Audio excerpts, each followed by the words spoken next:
Weihnachtsgeld utgeben.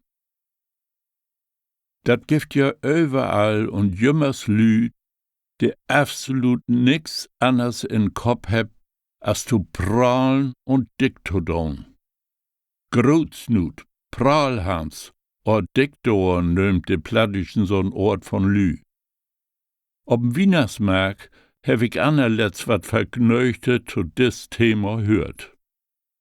3 Mannslü und holt sich ein Glas Punsch in der Hand, wat sie von Jahr mit ihr Weihnachtsgeld morgen wollen. Die erste sech, ich bin bei der Deutsche Bank, as du weißt.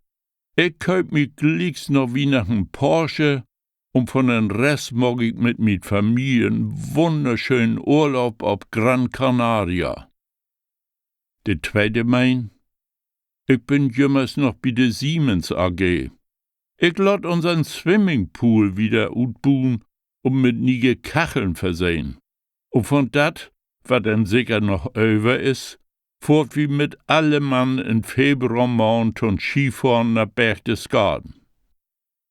Da sagt der Dritt, ich bin Beamter bei der Stormansche Kreisverwalten. Ich kauf mi von meinem Weihnachtsgeld nigen Pullover. Da reden die anderen beiden. Und der Rest? Och, den Rest gibt das sicher min Mutter tau.